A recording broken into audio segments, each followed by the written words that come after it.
You've not been on a Guinness. So what do you all think about these jobs today? Festivals that have been announced. So good lineups. There's a lot of criticism about there's not many females and all older bands. What are your opinions? Well, you'd have to fill me in. I have not got a clue about anything that's been announced. Yeah, I seen it was it Isle of Wight Transmit had already announced a lineup, but I think they'd added more acts to it. To be honest, I've not looked into detail regarding the acts, but I seen there was a bit of controversy going on today.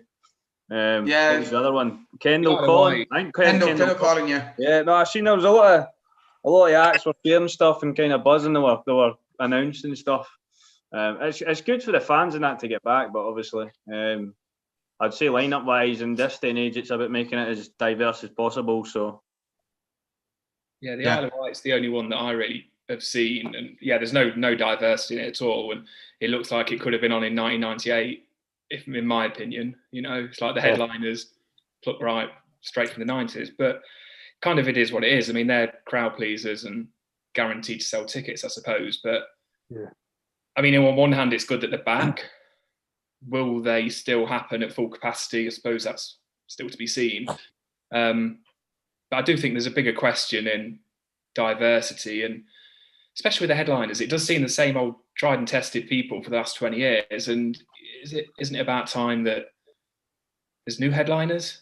I don't know, it might just be me, but especially this year, just seems like it's a festival from 25 years ago to me.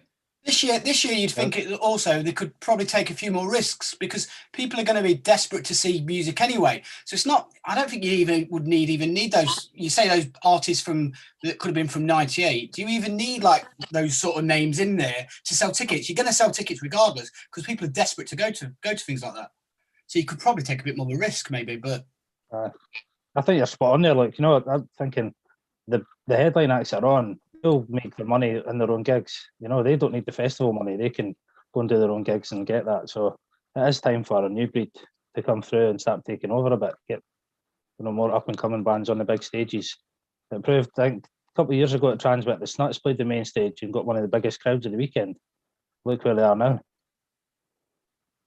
Yeah, definitely. I mean, I think it is one of those things that, because these festivals have lost a year's worth of revenue, they've kind of maybe gone down the safe headlining route, and I can understand why. They want to sell every ticket as quickly as possible because they will need that revenue. But you know, I'm not expecting the Isle of Wight to ever phone us up and ask us to headline or anything. But I do think it's kind of a bit of a missed opportunity, like Luke said, and you just said, Ricky, that they could have, you know, not played it safe.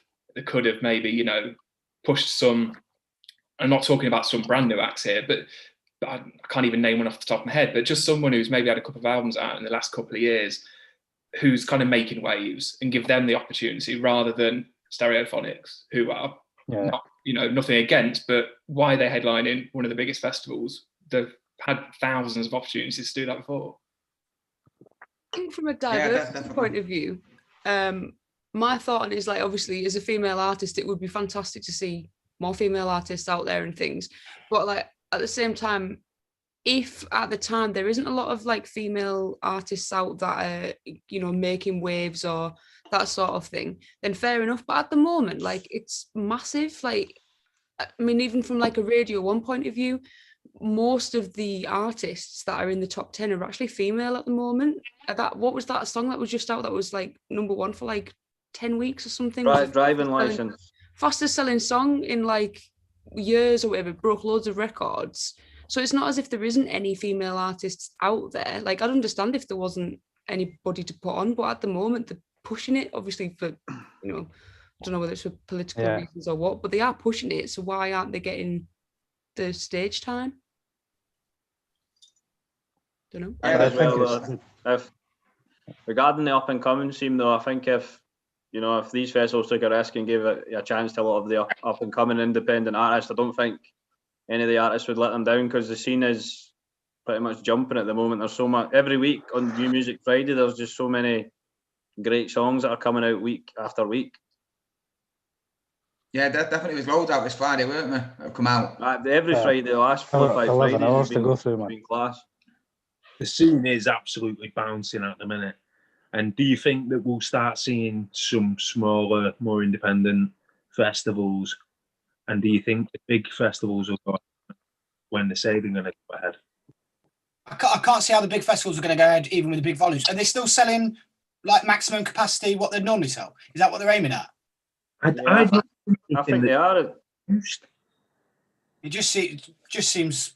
I know people as a society, everyone got complacent after the first lockdown. Is it just a case that's going to happen again, and then it's going to be 3 months down the line, things are going to start getting hit again? I don't know. I'd just be surprised if it's like when they talk about the football and the finals at Wembley and things like that, and they talk about what they're aiming to try and get into stadiums. It still seems very ambitious when at the minute we've not got anyone going to anything. So it's almost like you're going from 0 to 60 within a split second. It just seems all a bit rushed. But I think with like obviously Glastonbury probably falls a bit too early in the year, and it's the biggest festival, so they cancel. But I think the likes of Transmit, Isle of Wight, I think they're delaying it as much as possible and aiming for full capacity. But I would say there's still a risk. You know what I mean? There's still a risk that they won't go ahead full capacity. Yeah. When we get to that point, we don't know what that point's going to look like. And then they're talking about, a vaccine passport. You need to be vaccinated to go to festivals and stuff like that. So I've seen that with the Bingley Weekender. That was a talking point as well. So what's happened with the Bingley Weekender? Because that's usually a pretty decent lineup, to be fair. I've not seen this year's. I don't know what it's looking like. I've seen the last couple of weeks. It was that Ian Brown pulled out because he was meant to headline that festival as well, and he pulled out because it was saying that you had to be vaccinated to go to the festival. Right, yeah. You had to show your passport to gain entry, and he's just been against it for the start, isn't he? It's mental. Yeah. So how you all found lockdown then during all this? Especially at you, Jen, didn't you start up during lockdown, your music? Yeah, so at the start of last year, I decided that I wanted to get out and start gigging and stuff. I'd done a few open mics with a friend, but never actually gigged like on my own for like stage fright reasons, really. And then decided like this year is going to be my year. I'm going to go out and I'm going to gig. And then obviously COVID happened. So just decided instead, I was like, right, I'm going to start writing music. It's something I've always wanted to do. I'm at home on my own. I did audio engineering at uni, so I sold all my gear, and I was like, right, I'll buy some gear. Just started recording and playing some stuff, and thought, by the end of the year, I'd like to release my first song, and did that. So it was sort of a blessing in disguise for me, I suppose, because it pushed me to do something that I've not done. I don't think I would have done without that time and that sort of mindset, maybe. Sure. So when you were saying then about playing open mics, yeah, and prior, was that playing cover songs and just cover songs, yeah. So it seems that you've actually just started to write now. Yeah, literally just like in March when they said about the lockdown, I was off work for a little bit initially until they worked out about like the PPE and stuff and going into people's houses and things with like healthcare. And then I just was like, right, I've got nothing to do, live on my own with my dogs. I was like, right, I'm going to start writing some songs. So it's been about a year since I started. That's beautiful. That's the thing I think that's coming through, across the lockdown is the creative, people just sort of wanting to push them from a creative aspect, even if it's like you say from home and you're thinking, right, I'm finally going to, do what I've wanted to do maybe for the last couple of years and write some tunes. I sometimes felt a bit guilty at times during lockdown because I quite like being at home all the time. I quite like not having to go out into the big world, and I quite like the fact that we've had more time just as a family. And at times it's been chaos in the house because you can't get out as much. But just the thought of everything starting to get back to normal, and suddenly all those expectations of people do this on a weekend, or you go there, or you do some of that, not anxiety, but it just leave me thinking a bit like, I'm quite settled in how it's been. We've done a lot of recording at home, and I'm fortunate that I can record at home, and me and Paul can send each other tracks, and we can work on stuff that's been done before. And so from that point of view, it's the lockdown itself hasn't held us back. The only thing the lockdown's stopped us doing is doing our first couple of gigs. But other than that, I think it's personally for me, I've quite enjoyed it. Like I said, I feel a bit guilty about that, given the circumstances of why we're all locked down and why we're at home, and not everyone is have a easy time of it. But yeah, it has been all right for me. I think that's a fair enough point though, because like I said, your lifestyle hasn't particularly changed that much, and you've still been able to do like the things that you love to do, and it's given you time with your family and stuff, which is great. There is some positives that have come out of COVID, and that's, you know, that sounds like you've had quite a few positives. And oh yeah, definitely. I think it's probably making people like reevaluate their lives, and you sort of feel a bit more grateful for things, don't you? Like before, you just took for granted that you could go for a night out or go and see your mates or go to a gig, and now I think people are going to appreciate it a little bit more, which is quite nice. Yeah, I think those first they're going to be special, aren't they? Big, very big. I think so. I say lockdown for me has really just been, again, I'd say music's got me through it. A lot of writing, a lot of, you know, new tracks and a few live streams here and there. But again, it's because you've got so much time and spare time that you'll be doing other things. For me, it's just a case of using that opportunity to write music and to keep on writing and keep on building what you've got. When the restrictions slack off a bit, get back in the studio and start recording, and just keep preparing for when, you know, lockdown comes off and get out and playing again. That's what we're all missing the moments, you know, playing and to a crowd of people, and, you know, being able to connect. Were you gigging a lot pre-lockdown? No, not really. I was again, I was say similar to Jen. A lot of times it was like pubs and open mics. But you were still out doing it, weren't you? So yeah.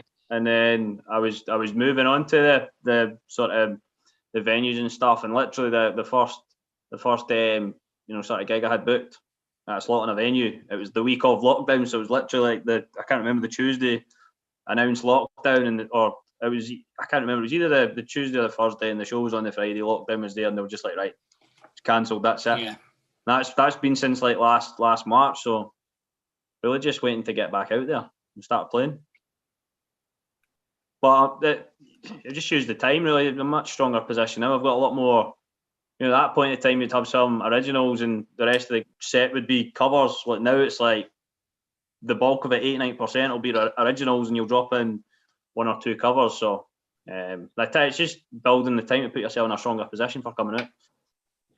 And you're all right in saying when it does come back, the festivals and the gigs, like people are missing it. So, you know, people are going to be going crazy when they are able to experience the live music again.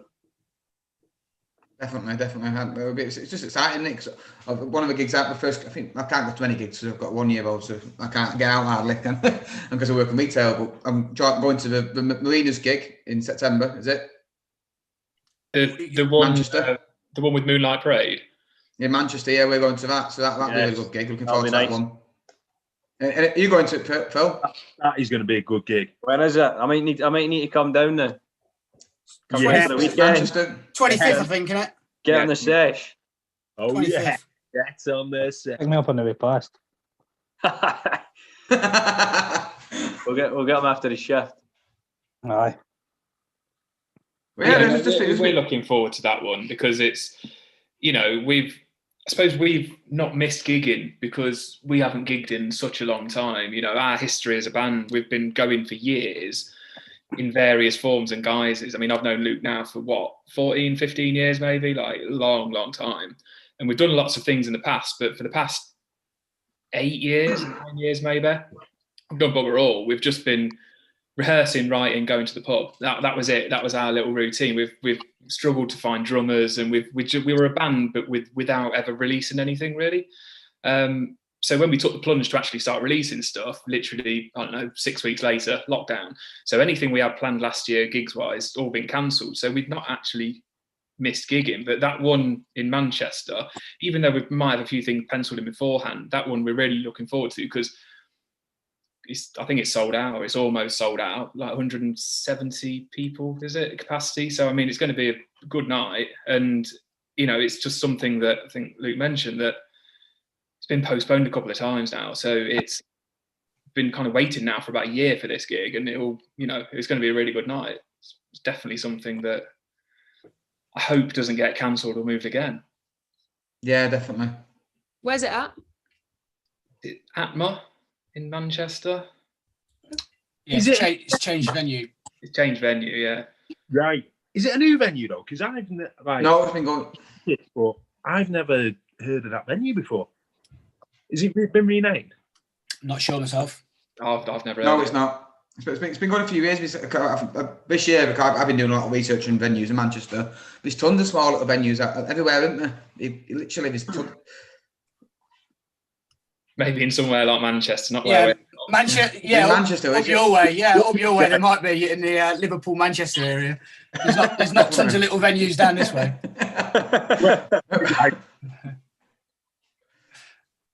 So where are you guys from then, the Marinas? I'm from Nottingham. Paul's from Leicester, and we sort of meet in the middle. So our rehearsal space and everything's in Loughborough. the epicenter of music, Loughborough. Yeah. Loughborough, Yeah. But yeah, and the other two lads, bass player, he's Nottingham lad as well, and then our drummer, we just say he's from down south somewhere, isn't he, Paul? Yeah, I don't know where, but he's from down south. He's very well spoken. I like it. Where about? You've not asked him and you don't care. No. We have asked him, but it was a vague response. I think it's near Anderton's music store. That's about all I know. Yeah, it's below London. I mean, it's proper south. I don't know where it is.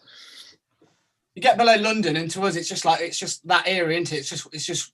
Sorry, you get below Watford, should I say? It's just that area below Watford. It's everywhere north of Watford, everywhere south of Watford.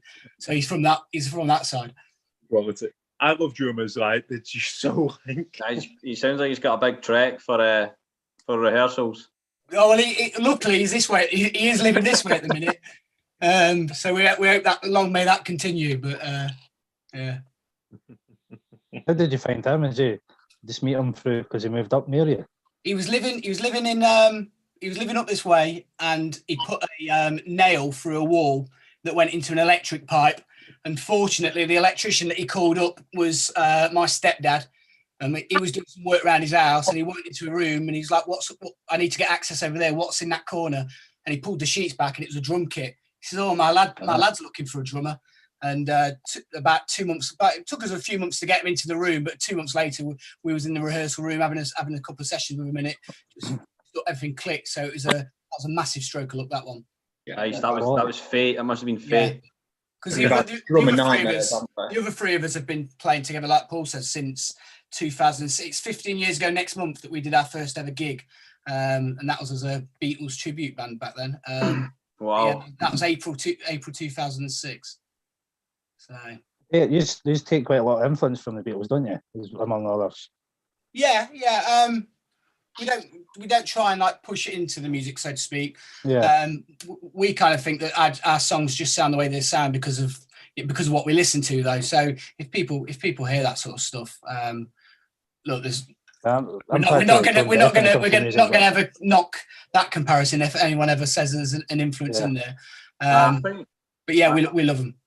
Yeah, I think like your musical influences a lot of times they're just going to naturally flow into your music, and like everybody's music's going to sound different in terms of how they are as an artist or an act, but you can tell everybody's got their musical influences, and they'll kind of filter into your sound of music somewhere. Yeah, it's natural. It's natural, isn't it? It's natural.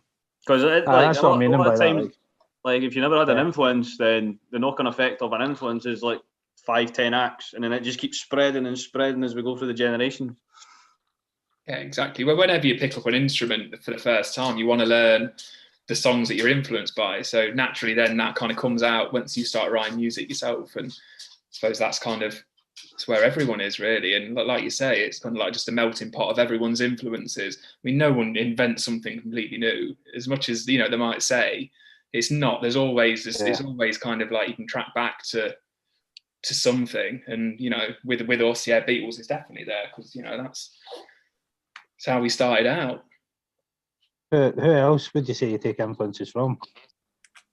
From my point of view, we've got a very similar pool of bands. If you look at my record collection pools, 95% of it's similar. There's one or two differences, but the Kinks are the other band for me that are on a par with the Beatles. Yeah, the Kinks and the Beatles are on a par for me.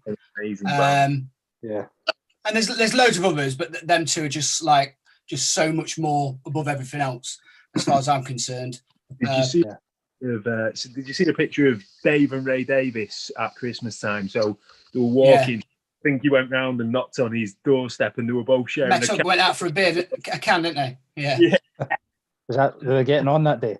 Apparently they've been getting on for a while. If you listen to sort of interviews and what they say, and I think they keep sort of threatening very gently that they might do something together and this and that, but they seem to be getting on.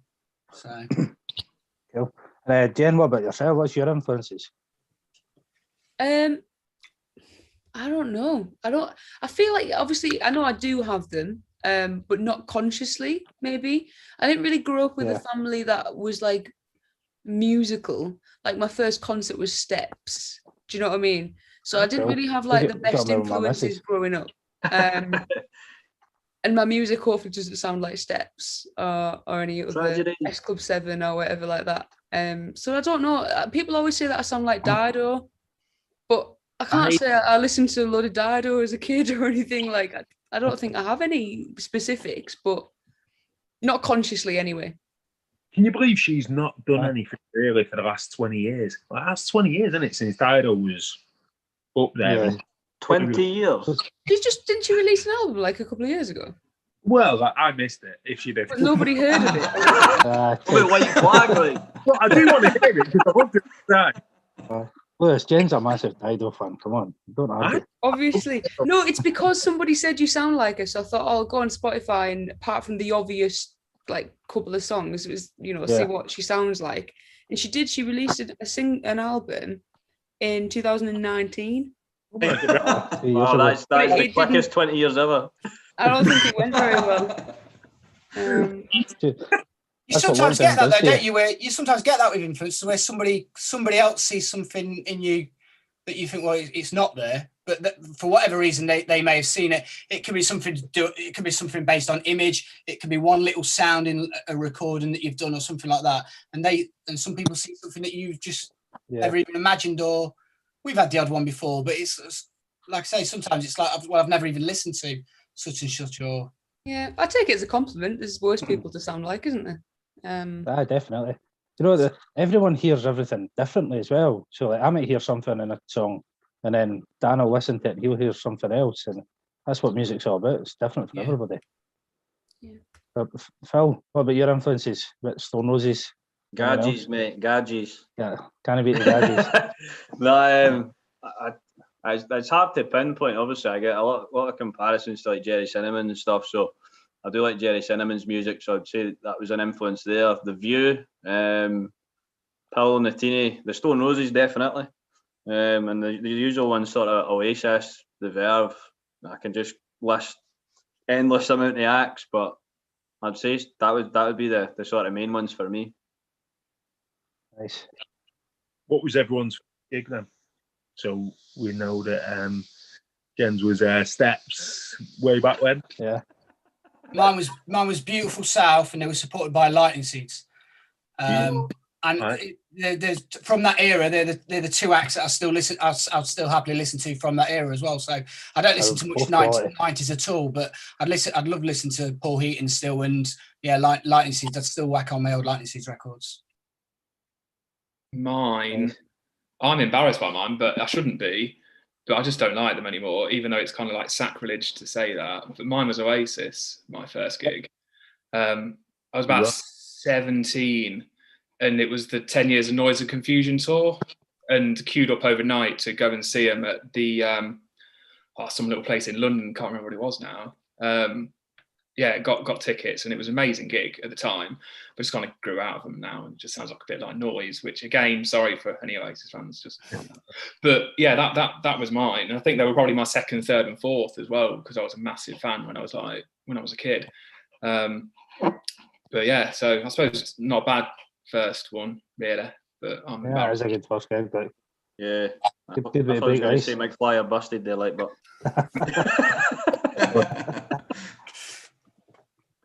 What about you, Phil? Who did you go and see first? is You it first remember gig or that far best back? gig? I can't. No, Probably first. first gig. Bloody hell.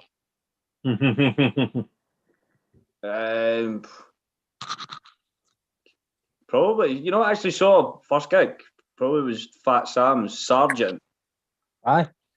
That Sergeant, I would say, would be my first actual live gig up at Fat Sam's in Dundee.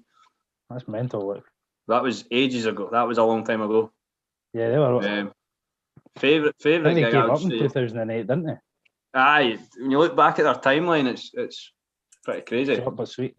But no, I was actually talking about Sunshine, their song Sunshine with someone today. Great track. When you covering it. That's been asked on Twitter. See what I can do. But no, I'd say that's my first gig. I really want to see the DMAs after lockdown. That's what I want to go into to see. Like, have you heard DMA's cover of Believe by Cher? Yeah, I had it on today. Brilliant, on my walk. Yeah, great. Some voice. They got amazing voice. Silver. I'd say Silver's one of my favourite songs right now. Like, it's one of my go-to bands. Like, yeah, really good band. So what? So Jen, what would be your guilty pleasure band or artist, Joe? What you shouldn't really tell people you listen to? Tell people but you do listen to them. What's like a don't want to incriminate myself here. I'm trying to think of something that's cringy, but not also gonna put a nail in my coffin. I'm quite a fan of Bring Me to the Horizon, which is great then. Like teenagey, like thingy. Yeah, let's stick with them. That's my guilty pleasure. We do have a couple of good tunes, don't we? I'm there later. Yeah. I mean, I won't mention like anyone embarrassing like Justin Bieber or anyone like that. No, that was a joke. I don't like Justin Bieber. Miley Cyrus though is actually a guilty pleasure. Some of her like newer stuff is actually quite good. And Taylor Swift, her like last album with like the guy from The National produced it, and it's actually really good. Was it Folklore or something like that? That's quite good. So yeah, I'd say Taylor Swift is my guilty pleasure. I don't think she's brilliant, Taylor, wouldn't she? It's fantastic. Yeah, she's definitely like evolved, if that makes sense. Like a lot of like teenage pop stars seem to just produce the same stuff for like quite a while, but her music's actually like grown with her, I think, which is quite nice. Well, I remember the last one's Top of Radar show. You was on it, weren't you? And Dan Potter actually labelled you the next Taylor Swift. Like literally, really? Thanks, Dan. What about you, Phil? What's your guilty pleasure? Guilty pleasure. I was listening today. I listened to one of like Harry Styles songs today, so that would be a guilty pleasure. Shouldn't be admitting that, but can't do it. Some good tunes, to be fair. Watermelon Sugar. Watermelon Sugar High, yeah. That gets stuck in my head for days, that song. I need to stop talking, don't I? I need to listen to it. Well, coming out. What about you, Marinas? What are your guilty pleasures? Back in the day, we used to like Girls Aloud. We did a good cover of Biology back in the day. They're proper pop songs, weren't they? Yeah, it's a good song. Oh, yes. I don't mind if something's a pop song, but yeah, we did a good cover of that. Was there not an article about them and how they were like the original girl indie band? It was like a big massive thread on Twitter. I want to try and find it and show you it one day, but it was very interesting to read. Yeah, they had some great tunes. They did. I'm not guilty about liking them at all. Great band. The only thing that I reckon I'd ever put on and someone would go, "What, you listen to that, really?" Something like the Jurassic Park theme tune or something. Like that is a brilliant song. Don't knock that. John Williams is a genius. Right? Yeah, he is. Can't knock it. I don't think I've got anything that I've got nothing now that I'd say I wouldn't tell people about. I think I've got some random stuff that some people would find surprised. Like I've got a recording of the Rutland Weekend Television that Paul actually bought me for Christmas a few years back. Can you remember that? So do you know Neil Innes that was in the Ruttles? And I don't know if that will just be like a pin dropping or not. But do any of you know of Neil Innes and the Ruttles? No. I don't. Oh, right. Do they have to be born before the 90s? No, not really. I don't even think so. But well, after this, Neil Innes unfortunately passed away just about 18 months ago now, maybe a year. But the Ruttles was basically a parody of the Beatles, and there was a film about it. So the film, there's 2 albums, but it all stemmed from a television program based on this thing called Rutland Weekend Television. And Paul bought me a vinyl, and it's the most random collection of instrumental sounds and noises and sort of comedy records. But as I say, I don't think it's a guilty pleasure. I actually really enjoy popping it on. But I think it's the sort of thing that most people would be like, what on earth is this sort of thing? It's an oddity, isn't it? Neil Innes was like the unofficial member of Monty Python, so he was kind of like just a... Me and Paul have probably shown our age. We've shown our age a little bit. Probably. This might even make it worse. He wrote the theme tune to Raggy Dolls. Yeah, do you remember Raggy Dolls? I remember Raggy Dolls, Raggy Dolls. It was a kids' TV program. Raggy Dolls, dolls like you and me. I think I'm the only one here old enough to remember that. That'd have been early to mid 80s probably. Yeah. But I thought, again, surely they had repeats of Raggy Dolls. It was a classic. That was brilliant. It was up there, was it? That was in between sort of Andy Pandy, and then it came like that was in then the Raggy Dolls, and then it moved on to more colourful stuff, didn't it? Yeah, Butter Moon. That was a similar sort of thing to that as well. Butter Moon, yeah. Clangers. Yeah, I think we're definitely showing our age though here.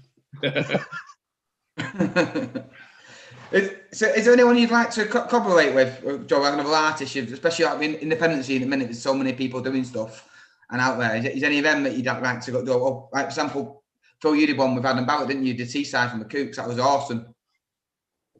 Yeah. Are you talking about covers? Yeah, anything. You could do stuff together if you wanted to. Yeah. The cover of me and Adam was great. Went down really well. What a singer. Great singer. Great guy, great singer. And there's plenty of acts out there, like up in Scotland, who would I like to collab with? I would say Ricky would probably the Capolas and Dictator. That'd be a good collab, Ricky, wouldn't it? Oh, I think so. That'd be fantastic. Right? But no, I've said it around the folk and independent scene. I'm up with collabing with anyone. Me and Adam just kind of had a joke weeks ago, and then we were just like, let's get a cover done. And it was great song. Love a bit of the Cook Seaside. Another great band. Yeah, great Scoops, aren't they? What about you, Jen? I don't know. It's tricky for me because I've only really sort of joined the Twitter thing like a month ago, so I'm only getting to know people now. I'm open to collab with anybody. Like I've done a couple of like dancey tracks and stuff, which was really good fun.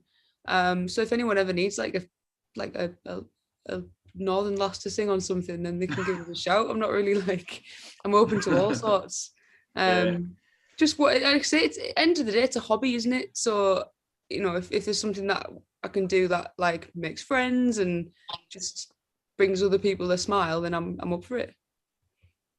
I think it's mad that you look over the last year, like see like the independent scene and like the network, you just like grows with like acts up and down the United Kingdom and Ireland as well. It's crazy. Like there's so many people, so many like nice people as well. Yeah, I've noticed that on the Twitter stuff. It's I joined Twitter in like 2009, but I didn't actually use it for like 10 years. So in January or something, when I was like putting a single out, my mate was like, "Why don't you start going on Twitter and stuff?" And I was like, "Oh, Twitter's rubbish."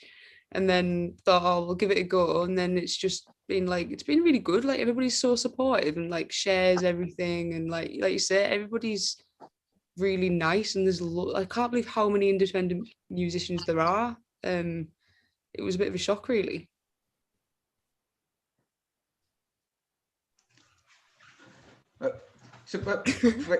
Ricky? Yeah. What about the Mariners? We'll find out the Mariners collaborations first, and then it sounds a bit cheesy, but I'm kind of already doing the music with the people I want to do it with. So we've been doing it for years. There's no one screams out. The problem with us is we're control freaks. So the minute we get somebody else involved, we would then be having anxiety attacks about stuff because we'd be losing control of the stuff that we're doing. We'd be like, turn that down a bit, turn them off. Yeah, we're horrible. We're control freaks. I mean, the only one that I could think of, well, there's a fellow called Andy Pickering, and we tried to poach him a few times. So it's not even a collaboration. We just like him in the band. Yeah, we just want him in the band. He can play a bit of everything, but he's a good keys organ player, and yeah, we've known him for years, and he does a lot of his own solo stuff. But he's not on Twitter. But again, if you check out, if you go on wherever you get your music, and find Andy Pickering, he's got some solo albums, and he's firstly he's really good. Secondly, he just fits in perfectly with our style of music. So yeah, we tech him, but he'd be joining the band. It wouldn't be a collaboration. Is he the one that got away, or is that a work in progress? Probably was a little bit in a way, wasn't it? When we first knew him, he was too good for us. He went on to do. He was in. I can't remember the band he was in, but he was all right. He's like toured Argentina and Japan. He's done well for himself. But now he's just like the something tones. What was it? Something tones. Yeah, Drake tones. Drake tones. Yeah. They did all right for themselves. Yeah, but yeah, he was too good for us then. But we're all right now, so we could probably fit in. But yeah, we were crap then, weren't we? Yeah. So he's probably got this image in his head of us being crap, which is true. But yeah, first impressions matter. In terms of collaborations, the one thing we would do is we'd happily have somebody else, maybe producers, because we do all our own stuff. And I've always liked the idea of just being able to record a record of Ian Broody myself, the Lightning Seeds. But and he's not the only one. Paul will tell you who else that we'd have. Oh yeah, like someone like James Skelly, and that's ridiculous to collaborate with James Skelly. But someone like that, producing us in Park Street, it'd be amazing. But at the moment, it's just me producing it in a bedroom. But if it isn't them, we'll do it ourselves. Thank you. Yeah. That's fair. Like you pick and choose or do it yourself. Right. Yeah, like I say, control freaks. Yeah, I like it. It's your stuff. Do what you want with it. So, I was going to. One of my questions is about first gig, but Lewis asked that earlier, so I will ask the Mariners first. What was your first CD that you bought or record in your day, maybe? I know. So I had 2 records, and it was on the same. It was on the same day.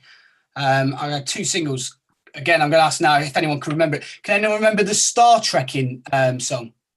Was that Black Lace? Yeah. So there was that one, and Paul McCartney's Frog Chorus.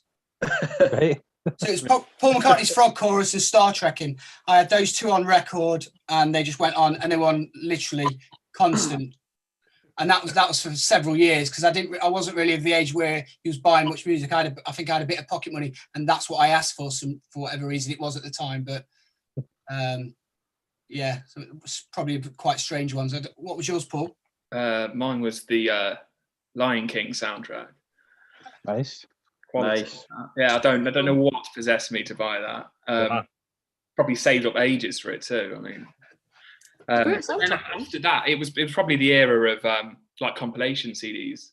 And, when you're a kid, you can't go out buying albums left, right, and centre. So you just buy like a Now or a Shine or something like that for your music. But yeah, I haven't got a good one for that. It took me a while to start actually getting a good collection. So yeah, Lion King. What about you guys? The first CD I ever bought, a single, was Eminem, Hi, My Name Is. You look at Eminem fan, like. Aye. 1998 from Asda for 99p. That's when you could get them for it. My first single was that the Out Here Brothers, Boom Boom Boom. I remember having to get my mum to go and get it because it was parental advisory. I was at primary school at the time.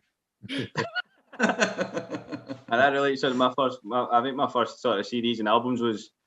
At that point, it was Blink-182 and Limp Bizkit, and I didn't get one. But I think I had a Limp Bizkit album when I was in primary school, which is crazy. Yeah, like there's one song that's got something like 48 swear words in it.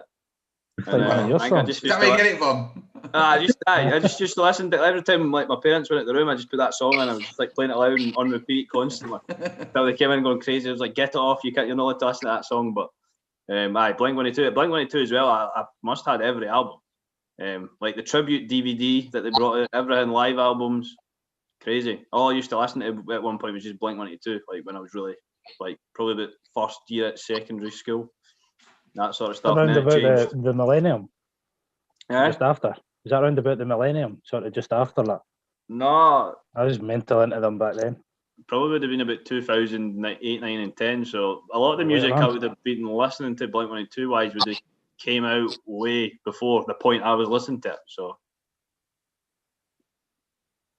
Sometimes it's better to go and revisit. I don't want to say. Listen, we're all pals here. So I suppose like my excuse would be that in my like teenage years, it was the time where everybody was downloading songs and from LimeWire and putting it on their phone and things. So I didn't really do like the CD thing during like teenage years. But I remember when I was in primary school and Pop Idol was on, and the first CD I bought was Gareth Gates. The Lion King like makes me look. I make the Lion King look cool. Gareth Gates was my first. Alive, it's a classic. I think the Will Young versus Gareth Gates final shaped the nation. I think that. God, I remember. I was obviously in the Gareth Gates. Evergreen. His big spiky hair and that. It was the spiky hair that did it. I remember doing that to my dad's hair at the time. And he forgot that I'd done it and answered the door with his hair like all twisted in spikes and stuff. Oh no. So yeah, I was a Gareth Gates fan. So yeah, that's embarrassing. Thanks, guys. But now you know why I'm like, I've got no musical influences because Steps and Gareth Gates. Are you talking about Pop Idol stuff like that? Would any of you do anything like that? Would you go on like a talent show? So if a voice came calling to us. I spoke to I was a drummer in a band about 5 or 6 years ago. And they were doing like quite well and everything. And there was a guy that was managing them that worked for Universal.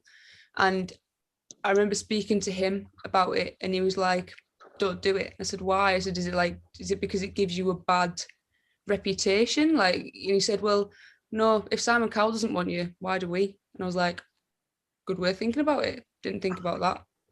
Just assumed you just get a bad reputation for being on a show. But I suppose if you don't win it, like if Simon Cowell or that production team doesn't think you're good enough, why would any other record company have you? Yeah. I never thought of it like that. So that would be one reason I wouldn't go on. I don't think I would really fit on that show, to be honest. If I came to the audition and started belting at the session. Yeah. Imagine being dressed up and stuff. I don't think I'd hack that very well. I don't being told like you guys are control freaks. You'd hate it if somebody told you what to wear and what to sing. What your sound is, what song you're singing that week. No, you can't sing that song, that sort of stuff. But you don't. To be honest, there's opportunities outside those sort of shows, and plus you get more freedom, and you can probably have just as good a time. You know what I mean? Mm-hmm. But then I know guys that have been on like The Voice and stuff, and they've come out of it quite well. Like, as in, like they've got loads of like social media following from it. But then they've still not got anywhere. They're still sort of in the same place they were before the show, but they've just got more people liking their stuff. Does that really relate? Does that really? I don't think likes and shares equates to anything really, unless the people don't mean anything, are sharing it. No, see, like you can get 100 people liking your post, but if they've not clicked the link and actually listened to the song, it means nothing. I think that's the hardest part is to actually get people to. You're right in saying like it's easy for folk to share and like your post, but it's actually getting people to actually go and want to click on the link and listen to. That's like the point of getting people to do that is always the hardest part.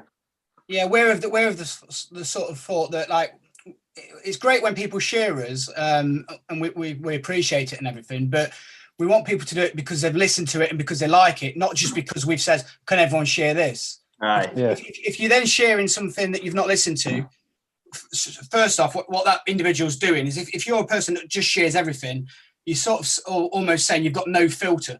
So straight away, you don't look at that person, take that person seriously for what they're into, what their tastes are, sort of what their level of, oh, I think this is quality is. None of it means anything if they're just sharing constantly all of the time. So whilst we appreciate it, like I say, we appreciate it a lot. We'd rather have 5 people share something and they've all listened to it than 50 people share something and they're just pressing retweet just for the sake of it. Yeah, that makes so much sense. Like, it really does. Yeah. And it's what I tweet every day. Like, I listen to songs and I try and pick a range of songs, but I make sure I like all the songs. I don't tweet stuff that I don't like. That's my rule. That's my one and only rule. We have that, and we know that a lot of bands has to sort of share with each other, and if everyone can share, and it's great that it's like a community and everything. But at the same time, like I say, it's the person that shares and retweets something. As far as we're concerned, that's their reputation on the line as well. Saying I'm giving this a seal of my approval. So we'll only give stuff that sort of seal of approval if we agree with what we're listening to or we like it, and if that makes sense. We don't want that to think, we don't want people to think that that's us sort of looking down on people. But what we'd rather say is this means that the stuff we do like, we really say, look, listen to this stuff is quality. We've got a lot of time for it. It's difficult to fight through. It's quite saturated, isn't it? It's difficult to sort of fight through it all and work out what is good. But then to be devil's advocate, if somebody shares something and hasn't listened to it but is just sharing it to be supportive, obviously you'd like them to have listened to it and like it. But if they're doing that to be supportive because they're your friend and they're just like, oh, I'll share it for them, that might get to somebody that discovers you and then does like your music and helps them. So even though, like, obviously it would be nice if everybody listened, sometimes a share can actually mean that somebody who didn't discover you would have discovered you. Yeah, like I say, we appreciate it. It's not the sort of thing where we don't appreciate it, but there's just a bit more value. Yeah, it's a strange one. There's just a bit more value in someone sharing something, knowing that they've shared it because they've gave it a go, they've gave it a listen, and they've actually persevered with something, and they do actually enjoy it. And I'm the same with family and friends sort of thing. I don't expect people to share our stuff regardless of what social media platform it's on or whatever it is. It's a case that if they want to, that's fine. I don't ever sort of put pressure on people or message them saying, oh, do me a favor and share this. But yeah, I'm not a massive one for social media, despite being on Twitter quite a lot. I'm a bit skeptical about social media, and I think Ricky said it earlier on. It's like that a lot of likes on something doesn't necessarily mean anything. It can be quite disheartening, can't it? Because, like, I mean, I posted a picture of my dogs and it's had like 70,000 people see it. But I posted something about music and like get like 3 likes, and I'm like, exactly, it's like priorities and stuff like that. And 70,000 people see it, but then don't click on your profile, and it's just a bit like, you sort of feel like you're flogging a dead horse, don't you? Because you're trying to engage with people and they're engaging with like the wrong stuff. For like as a musician, how many accounts do you see like people have got a pinned tweet and it's a stupid comment but they've had so many likes, so that's their pinned tweet, but the rest of their stuff is absolute rubbish, and they've only got a few hundred followers. It's just people on Twitter, it's really hard to get into their brain. They just like to look at something and hit like, and that's it. I think it's the keys to the hashtags, because everybody's looking at the hashtags. Yeah. So if you manage to find the right hashtags, then that's how you start to get into.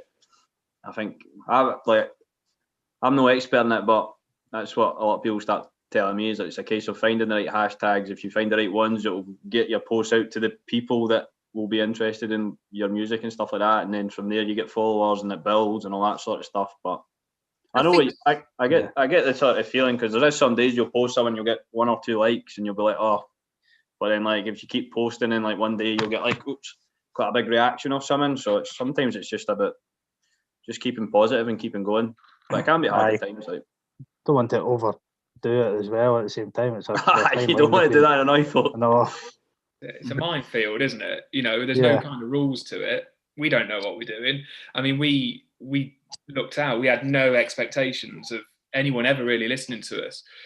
We recorded a video and just posted a 20-second clip, and then all of a sudden people liked it and people shared it, and because it was really accessible with this like 20-second clip, we were like, oh, that's how you do it.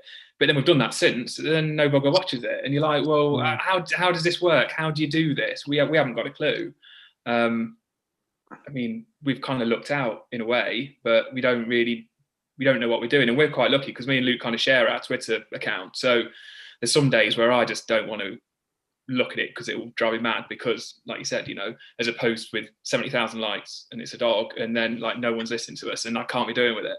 But then there's other times when it will be the vice versa. So we kind of share it. So we have that little bit of a downtime between us, because it can be really disheartening at times. You know, it's hard to be on it all the time. For anyone that's a solo artist and they're the only person that's manning Twitter, Facebook, Instagram, you know what I mean? It must be exhausting at times. And it can be downheartening as well when I think you also probably start to feel there's a pressure to be telling people stuff. Sometimes you could see a certain tweet and you think somebody's tweeted that, be it a band account or an solo artist, and they've done it, and you think they feel like they need to be saying something, so they've just said something. Or they've said something for a reaction, as opposed to maybe sometimes it's okay to take little breaks and not feel like you've got to be on it all the time. We were a bit like that at the start. We said, right, we need to like engage. We need to make sure we like say something every day, but we don't now. And we might not say something for a while. We'll like and we'll comment back, but all of a sudden, you know, you kind of get in that mindset, right, how am I going to engage with people today? And then I think you kind of lose sight with what you're trying to do, because at the end of the day, we're not there to, in the nicest possible way, like engage with everyone. We're there to release music in a, you know, and like all of a sudden, and again, we're so small fry. I don't mean this to come off as, you know, ideas above our station, but there should be a slight mystique behind the artist. And Twitter's brilliant because it's kind of broke those boundaries down. But all of a sudden, it's like, you know, everything about someone who's released their first song yesterday, because you could just like access them straight away and they're telling you the life story. And I think sometimes, you know, people just need to take a step back, because otherwise when people aren't liking and retweeting, it's quite a dark place. Definitely, yeah. So we've got 5 minutes left. I've got one final question for you all. And Lewis normally asks this when he does his interviews. He asks people about his gigs, don't you, Lewis? Certainly do, yeah. So, do you want to?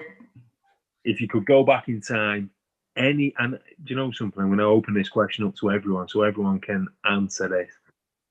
So that's Ricky, Dan, you guys as well. So, if you go back in time, any gig, anywhere, history, who would you go and watch? And we're going to start with who's furthest to the Ricky. You know mine already because I spoke about it. Nirvana at Reading, 1992. Yes, we did. I mentioned that before, and I've heard about it, I've seen it. I just think that would have been insane to see Nirvana, but especially that one, because that was like the most insane gig they did. And I wasn't, see, back then I knew of them, but I was only 9 or 10 at the time, so I didn't really know too much about them. But now, you know, I think they're such a great band. I'd love to have seen them. What a gig. And PG, Me. I know I spoke to you before, so you've given it me before, but we're coming to you as well. Yeah, let's change up this time. Are you going to neck that pint as well? You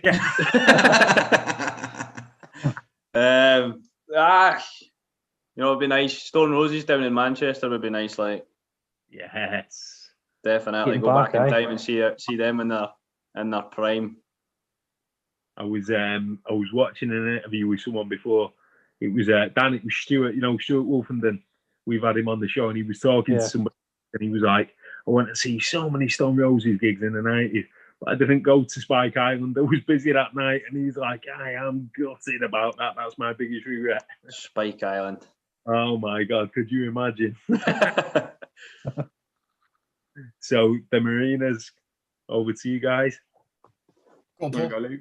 I'd go. I'm not sure whether it's 66 or 67 Enemy Poll Winners Party. The Beatles played, the Kinks played, and I think the Hollies played all on the same bill. So I'd go back to that one. 66 or 67. It was one of the. Can I change mine? Wow. That does sound amazing. Like, that sounds tremendous. There was more. There was like 10 bands on it, but they were the three that I'd be like that. Well, they were the ones I wanted to see. Oh my God, the absolute legends.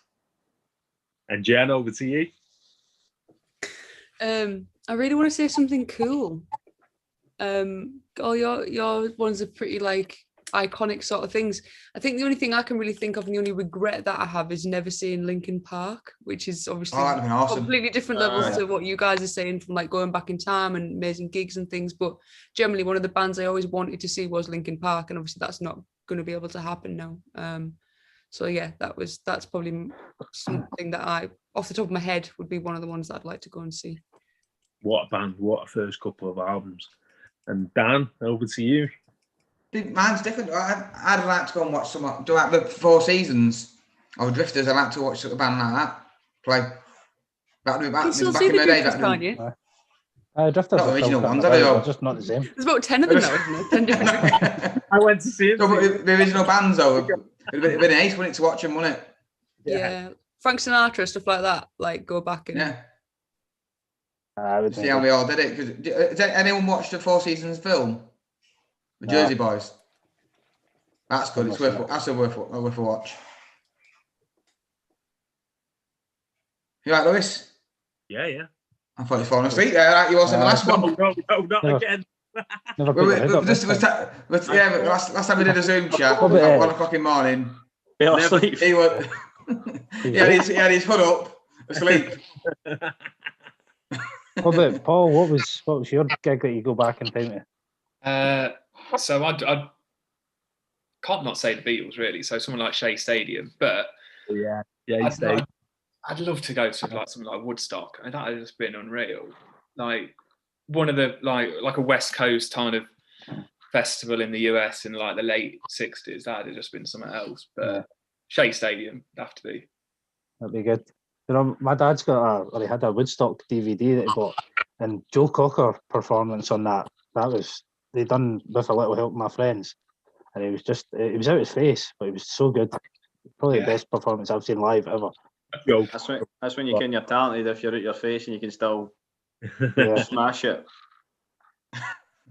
And Lewis, what's your gig?